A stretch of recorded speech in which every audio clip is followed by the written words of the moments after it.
Creating your alter ego. What does that mean? Well, that means thinking about what your highest self looks like. What is the best version of yourself? What does that look like? What does that feel like?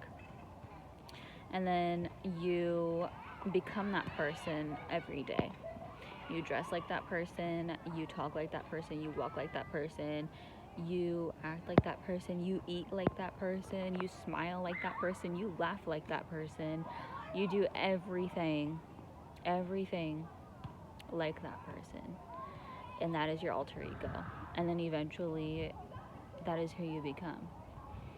And people are going to call you a bitch, people are going to call you an asshole.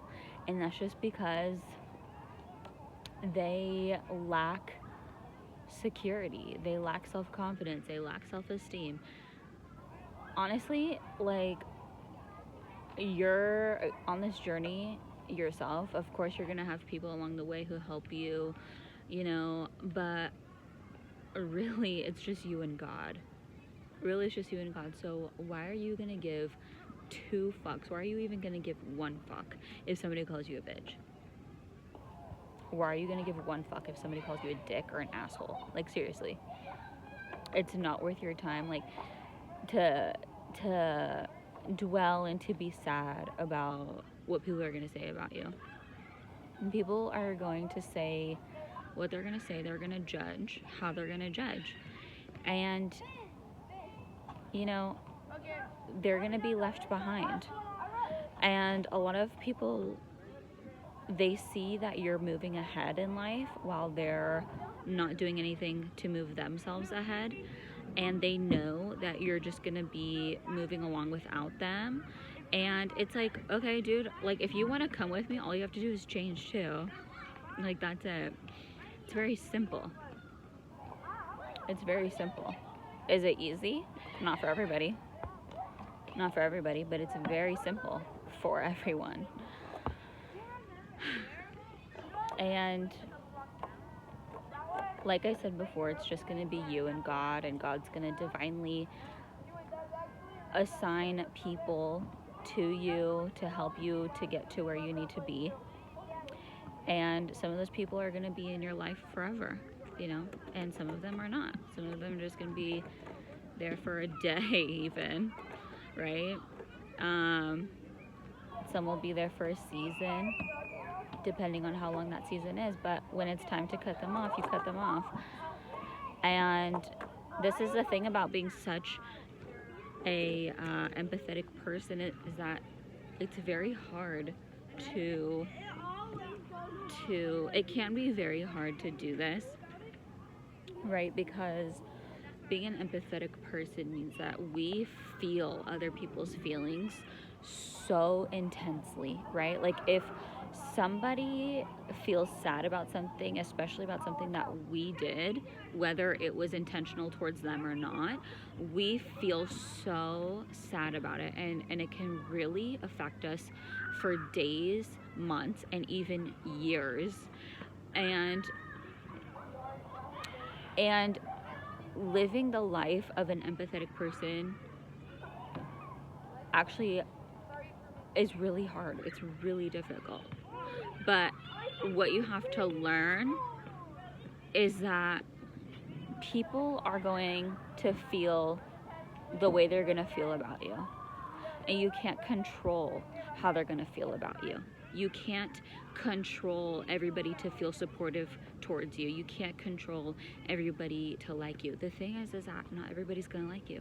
And that's just a fact. That's just a fact. It's just what we have to deal with. And it's a hard pill to swallow, being such a sensitive and empathetic person, because we want everybody to like us, and we want everybody to feel loved as well. We want everybody to feel included, right? But the thing is that you can't help people unless they're willing to help themselves. So if people are just gonna be like stuck, if they choose to be stuck and they choose to just wallow in their sadness and their depression and whatever it is, and they choose to just stay like that and not help themselves. They choose to not seek the help they need. They choose to not read the books. They choose to not do the research. They choose to not go to therapy. They choose to not journal. That is not your problem. It's not your problem, and it's not your responsibility. So, you know, that's something that took me,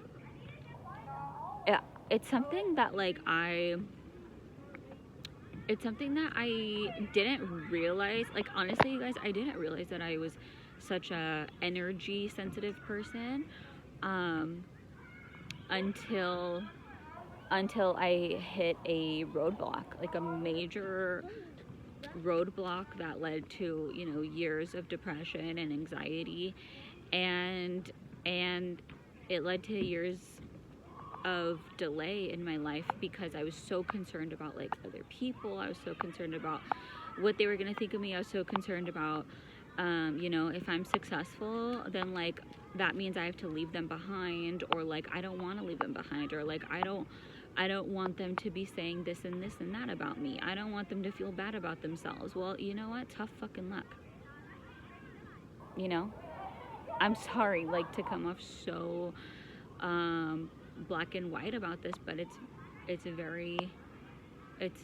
is very black and white, you know, because if you want to splash a whole bunch of colors in this, you're going to be stuck. You're just going to be stuck. And that's what I was trying to do for a long time. I was trying to splash and incorporate a whole bunch of, like, you know, colors, creating all these mirages and things like that. And really all that was doing was delaying my success, delaying my life. And then I wasn't getting anywhere. So, you know, people will figure it out. If people want to jump on the train of success, they will. They will. They will find the time. They will carve out the time. If they really want it, they will do it. And that's just a whole hard, cold truth, right? And you got to look at other people like kind of like addictions, right? Like if that thing isn't, or that person is not feeding you in a spiritual way or feeding you in a mental way, right, then you just cut them off like cold turkey, right? Because we can become really addicted to people, right? And you know, and I feel like human beings were very like what's the word, like we gravitate towards other people because that's our natural instinct, right? We're naturally supposed to be around other people. And so when other people are negative, it can just really affect our mood. It can affect our stress capacity, right? It can age us, it can delay us, and it can really, honestly, like if you stay around those kinds of people for too long, you can actually become that kind of person, right? Like your personality can actually change. And it can take years to unwire that. So it's just better to like know that, hey, this person, like you got to tell yourself like, hey, I know that this person is a Debbie Downer. I know that this person isn't trying to move forward in their life. They're not purposely trying to get to a specific place in their life, right? Or also, you need to also tell yourself or ask yourself, does this person have the same goals as me? Because if they don't, then you need to cut them off, you know, because like where they're going is not where you're going. And it's very logical. And then eventually you're gonna get to a place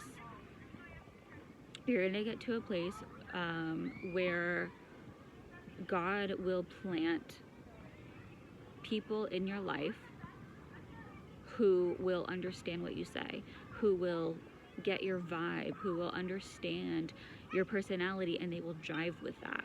And they will like you for that. They're not going to call you names. They're going to be like, wow, dude, like, you're so cool.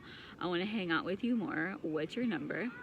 You know, let's go, like, do this and that. And then, you know, it's not all like doom and gloom, and you're not going to be in this season of isolation forever. It's just temporary. And so